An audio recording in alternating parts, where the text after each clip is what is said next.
जय हिंद दोस्तों, एक बार फिर मैं आप सभी के सामने साइंस के मोस्ट इम्पोर्टेंट बहुविकल्पीय प्रश्न लेकर आए हैं जो आप सभी विद्यार्थियों के लिए बहुत ही इंपॉर्टेंट है। अगर आप लोग इस बार 10वीं का एग्ज़ाम देने वाले हैं तो आप सभी विद्यार्थियों के लिए ये टोटल साइंस का ऑब्जेक्टिव क्वेश्चन इंपॉर्टेंट है, क्योंकि आपके परीक्षा हॉल में जो क्वेश्चन पूछे जाएंगे साइंस के पेपर में उसमें बहुत ऐसे प्रश्न रहेंगे जो इसी में से मिलेंगे। तो आप लोग नज़रअंदाज मत करना, वीडियो को प्लीज़ आप लोग पूरा देखना और एक एक क्वेश्चन आप लोग याद कर लेना। अगर वीडियो को पूरा देखोगे तो ज़रूर याद होगा, बहुत ही इंपॉर्टेंट क्वेश्चन है। ठीक है, तो चलिए हम बिना समय गंवाए मैं वीडियो स्टार्ट करता हूँ। ठीक है, तो यहाँ पर पहला नंबर क्वेश्चन है, प्रकाश की किरण गमन करती है। प्रकाश की किरणें गमन करती है तो आपको आंसर मिल जाएगा, ऑप्शन नंबर ए मिल जाएगा आपका आंसर, सीधी रेखा में। प्रकाश की किरणें गमन करती है तो हमेशा सीधी रेखा में गमन करती है। सभी विद्यार्थी याद रखना, प्रकाश की किरणें गमन करती है तो हमेशा सीधी रेखा में गमन करती है। दूसरा क्वेश्चन है, सर्च लाइट का परावर्तक सतह होता है। जी हाँ दोस्तों, सर्च लाइट का जो परावर्तक सतह होता है वो किसका होता है? तो अवतल दर्पण का होता है। किसका होता है? तो अवतल दर्पण का होता है मेरे दोस्त। इसका आंसर होगा बी नंबर। ठीक है, अब देखिए अगला क्वेश्चन काफी इंपॉर्टेंट है। ये क्वेश्चन आपके बोर्ड एग्जाम एक बार नहीं बल्कि हजारों बार पूछा जा चुका है, ये रिकॉर्ड है। निर्वात में प्रकाश की चाल होती है मेरे दोस्त, तो निर्वात में प्रकाश की चाल 3 × 10⁸ मीटर पर सेकेंड होती है। एक्चुअल में सब में 3 × 10⁸ दिया है, लेकिन वहाँ पर यूनिट में चेंज कर दिया गया। ठीक है, तो आपका आंसर होगा मीटर पर सेकेंड वाला। ठीक है, मीटर पर सेकेंड वाला आपका सही उत्तर हो जाएगा। ठीक है, 4 नंबर क्वेश्चन है, मानव नेत्र में किस प्रकार का लेंस पाया जाता है? मेरे दोस्त, मानव नेत्र में किस प्रकार का लेंस पाया जाता है? तो एक साधारण मनुष्य में उत्तल लेंस पाया जाता है। ठीक है, तो मानव नेत्र में हमेशा उत्तल लेंस पाया जाता है। सभी विद्यार्थी याद रखना, मानव नेत्र में उत्तल लेंस पाया जाता है मेरे दोस्त, उत्तल लेंस पाया जाता है। अब देखिए अगला क्वेश्चन आपका है 5 नंबर। 5 नंबर क्वेश्चन है आपका, मानव नेत्र जिस भाग पर प्रतिबिंब बनाता है वह है, तो बहुत लड़के याद किए होंगे सर रेटिना होगा, रेटिना होगा, लेकिन ऑप्शन में तो कहीं रेटिना नहीं दिया है। तो मेरे दोस्त आप लोग चिंता मत करो,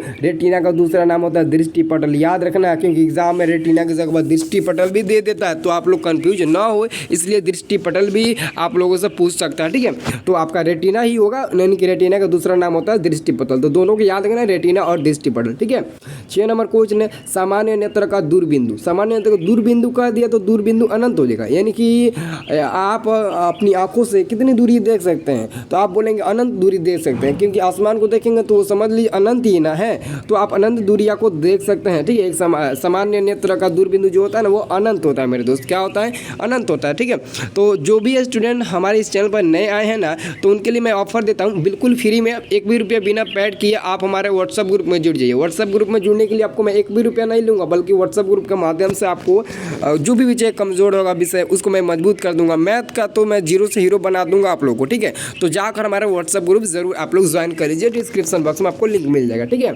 ऊर्जा का स्थायी मात्रक होता है मेरे दोस्त, ऊर्जा का स्थायी मात्रक कैलोरी ताप नहीं बल्कि जूल होता है। ऊर्जा का स्थायी मात्रक क्या होता है?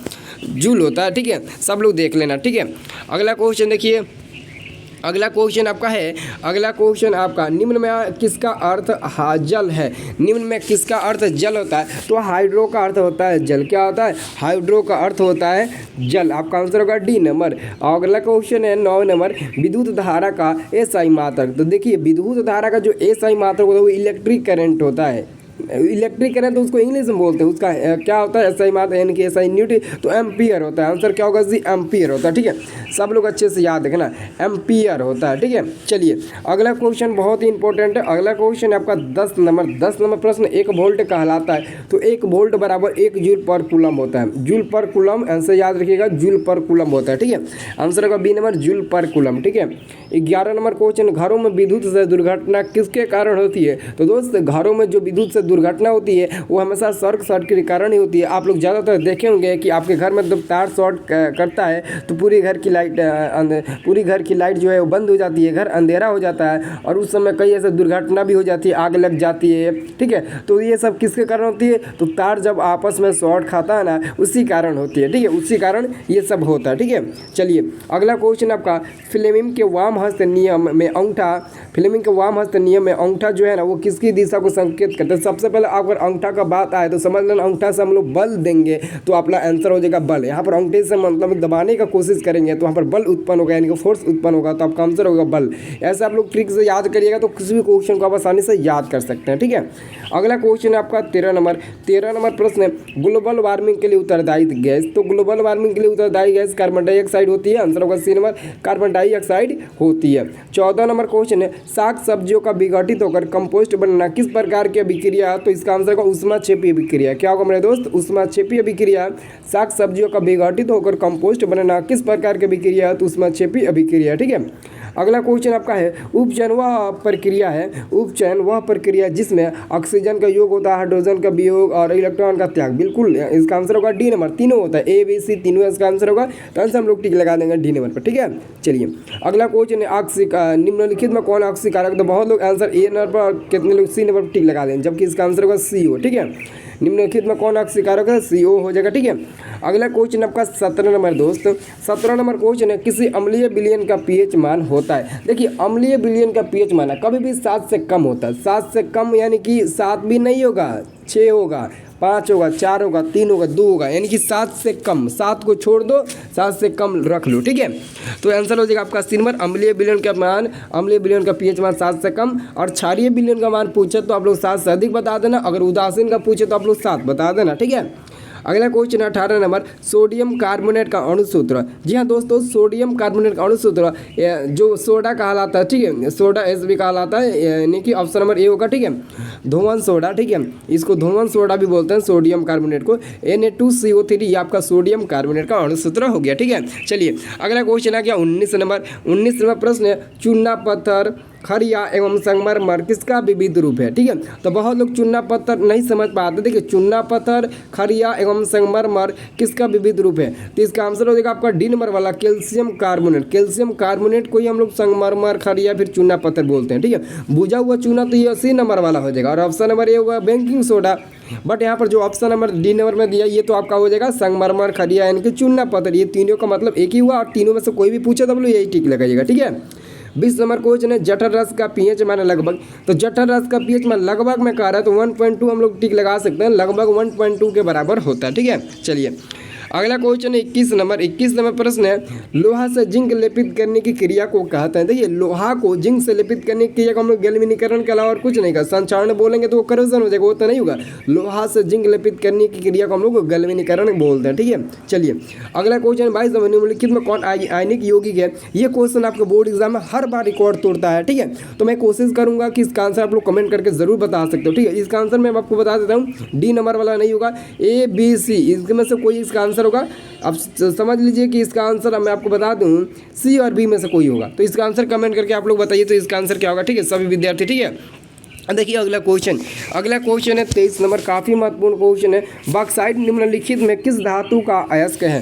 बॉक्साइट निम्नलिखित में किस धातु का अयस्क है। तो बॉक्साइट एल्युमिनियम धातु का अयस्क होता है। किसका होता है, एल्युमिनियम, जिसका संकेत Al होता है। एल्युमिनियम समझते हैं ना, Al, तो एल्युमिनियम धातु का अयस्क होता है। बॉक्साइट एल्युमिनियम धातु का ही अयस्क होता है। अब 24 नंबर प्रश्न है सक्रियता श्रेणी में सबसे क्रियाशील धातु। तो सबसे क्रियाशील धातु तो हमको सोडियम ही दिखाई दे रहा है, जिसकी परमाणु संख्या 11 होती है, जिसकी परमाणु संख्या 11 होती है। और सोडियम, पोटेशियम, लिथियम, इन सभी को हम लोग आसानी से काट भी सकते हैं क्योंकि ये बहुत मुलायम तत्व होते हैं, ठीक है। ऐसे धातु का नाम बताइए जो जिसे हम लोग चाकू से आसानी से काट सकते हैं। तो जैसे सोडियम हो गया, पोटेशियम हो गया, लिथियम हो गया, इन सभी धातुओं को हम लोग आसानी से काट सकते हैं। क्यों, क्योंकि बिकॉज हम लोग मतलब कि वो मुलायम होते हैं ना, इसलिए हम लोग उसे आसानी से चाकू से कट कर सकते हैं, ठीक है। चलिए अगला क्वेश्चन आपका है 25 नंबर प्रश्न है सिंगल CHO अभिक्रियाशील मूलक को कहते हैं। सिंगल CHO अभिक्रियाशील मूलक को क्या कहते हैं, एल्डिहाइड, अल्कोहल, कीटोन या फिर इनमें से कोई नहीं। तो जी हाँ दोस्तों, इसका सही आंसर होगा एल्डिहाइड। एल्डिहाइड श्रेणी में ये चला जाएगा, एल्डिहाइड श्रेणी में ये जाएगा, ठीक है। एल्डिहाइड श्रेणी में ये चला जाएगा, ठीक है, क्योंकि CHO है। अगर अल्कोहल कहेगा तो OH ऐसा लग जाएगा, और कीटोन कहेगा तो CO लग जाएगा, ठीक है। और अम्ल कहेगा तो COOH लग जाएगा। बट यहाँ पर जो दिया है ये CHO दिया है ना, ये आपका LDID होगा, ठीक है, आंसर होगा ए नंबर। अगला क्वेश्चन इथाइल अल्कोहल का अणु सूत्र। अब देखिए इथाइल अल्कोहल का अणु सूत्र पूछा तो सबसे पहले हम लोग इथाइल C2H5 होगा, अल्कोहल के लिए हम लोग अंत में OH लगा देंगे। तो देख लीजिए ऑप्शन नंबर बी को गौर से, C2H5OH जो इथाइल अल्कोहल का अणु सूत्र होता है। और ये इथाइल अल्कोहल का अणु सूत्र आपके बोर्ड एग्जाम में एकदम रिकॉर्ड तोड़ा है, ठीक है। अब देखिए 27 नंबर क्वेश्चन, इसमें बहुत लड़के कंफ्यूज हो जाते हैं और कंफ्यूज होकर इसका आंसर गलत टिक लगा देते हैं। आधुनिक आवर्त सारणी में 36 कतारों की संख्या कितनी होती है? तो आप लोग बचपन से रटे हो 18 18 18, लेकिन ये नहीं समझते हो कि 18 आखिर में होता क्या है। 18 वर्ग की संख्या होती है, लेकिन 36 कतारों की संख्या, लेकिन 36 का जिसको हॉरिजॉन्टल भी बोलते हैं, ठीक है। तो 36 कतारों की संख्या हम लोग कितने गिनते हैं? तो 7 गिनते हैं, इनके 7 होते हैं। कितने होते हैं दोस्तों? 7 होते हैं। तो आप लोग 18 पर टिक मत लगाइएगा, बल्कि 7 पर टिक लगाइए। 18 न छोड़कर आप लोग 7 पर टिक लगाइएगा, ठीक है। चलिए अगला क्वेश्चन, मानव में डायलिसिस शैली है। मानव में डायलिसिस शैली है, तो 28 का करेक्ट आंसर होगा। मानव में डायलिसिस शैली न्यूरॉन होती है। क्या होती है? न्यूरॉन। तो नेफ्रॉन पर टिक मत लगाइएगा। मानव में डायलिसिस शैली न्यूरॉन ही होती है, ठीक है। चलिए अगला क्वेश्चन से, निम्नलिखित में कौन उभयलिंगी जंतु है? इसका आंसर तो हर बच्चे को पता होगा। निम्नलिखित में कौन उभयलिंगी जंतु है? तो केंचुआ। केंचुआ एक उभयलिंगी जंतु है मेरे दोस्त। मछली शेर पर टिक मत लगाइएगा। ये मत सोचिएगा शेर सबसे बहादुर है, शेर जंगलों का राजा है, तो आप लोग शेर पर मत टिक लगाइएगा, ये नहीं। इसका आंसर होगा केंचुआ। केंचुआ क्या है? एक उभयलिंगी जंतु है, ठीक है। अगला क्वेश्चन है 30 नंबर, कुटपाद किसमें पाया जाता है? तो कुटपाद तो अमीबा में पाया जाता है। ये तो सबको पता है कि कुटपाद अमीबा में पाया जाता है, ठीक है। चलिए अगला क्वेश्चन, ऑक्सीजन है, तो ऑक्सीजन एक हार्मोन होता है। ये तो सबको पता होगा, ऑक्सीजन एक हार्मोन होता है।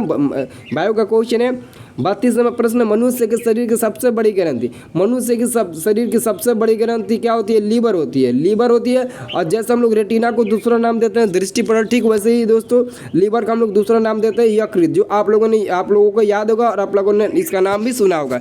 अगर आपको लीवर ना दे उसके जगह पर यकृत भी दे दे, तो आप लोग यकृत पर टिक लगा सकते हो, ठीक है। चलिए अगला क्वेश्चन है आपका 33 नंबर प्रश्न है, निम्नलिखित जीवों में किसमें अलैंगिक जनन मुक्त कोलन द्वारा होता है? निम्नलिखित जीवों में किसमें अलैंगिक जनन मुक्त कोलन द्वारा होता है? तो इसमें ना होता है। हाँ वेरी गुड। चलिए अगला क्वेश्चन है, कीटों के पंख और चमगादड़ पंख किस तरह के अंग होते हैं? कीटों के पंख और चमगादड़ के पंख किस तरह के अंग होते हैं? तो समवृत्ति अंग होते हैं। आंसर होगा 3 नंबर। अगला क्वेश्चन है, विकासीय दृष्टिकोण से हमारी किससे अधिक समानता है? तो हमारी सबसे अधिक समानता चीन के विद्यार्थी से। किससे? तो चीन के विद्यार्थी से। आंसर होगा ए नंबर। 36 नंबर क्वेश्चन है, प्रकृति में पृथ्वी पर ऊर्जा का मुख्य स्रोत। प्रकृति में पृथ्वी पर ऊर्जा का मुख्य स्रोत सूर्य होता है। सूर्य के अलावा और मतलब कि और सारे बहुत है, लेकिन सबसे बड़ा स्रोत क्या है? सूर्य ही है, क्योंकि सूर्य की तुलना कोई नहीं कर सकता है, ठीक है। अगला क्वेश्चन, हरे पौधे कहलाते हैं। तो हरे पौधे तो उत्पादक कहलाते हैं, तो सबको पता होगा कि हरे पौधे उत्पादक कहलाते हैं। अगला क्वेश्चन है, निम्नलिखित में कौन अनिम्नीकरणीय पदार्थ है? तो DDT यहाँ पर हिंदी में लिखा गया, बट आप लोग इंग्लिश में याद रखिएगा, DDT ऐसे देगा तो आप लोग टिक लगा देना, DDT, ठीक है। चलिए अगला क्वेश्चन, निम्नलिखित में कौन प्राकृतिक संसाधन नहीं है? तो प्राकृतिक संसाधन जीवधारी नहीं है, बाकी सब है, मृदा वायु जल ये सब है, बट यहाँ पर जीवधारी नहीं होगा, ठीक है। अब देखिए 40 नंबर क्वेश्चन, यूरो सेकंड का संबंध है। यूरो सेकंड का जो संबंध होता है, जो रिलेशन होता है, वही वायु प्रदूषण से होता है। किससे होता है? वायु प्रदूषण से होता है, ठीक है। वायु एयर पॉपुलेशन, इनकी आंसर होगा आपका ऑप्शन नंबर ए। अगला क्वेश्चन है, बैटरी से किस प्रकार की धारा प्राप्त होती है? जो हमारे बैटरी होती है, बैटरी से हमेशा डायरेक्ट करंट की प्राप्ति होती है। डायरेक्ट करंट किससे बोलते हैं? हम लोग दिष्ट धारा को बोलते हैं। दिष्ट धारा को ही हम लोग डायरेक्ट करंट बोलते हैं, जिसको हम लोग शॉर्टकट में DC बोलते हैं, यानी कि DC यानी कि डायरेक्ट करंट। तो डायरेक्ट करंट को हम लोग क्या बोल सकते हैं?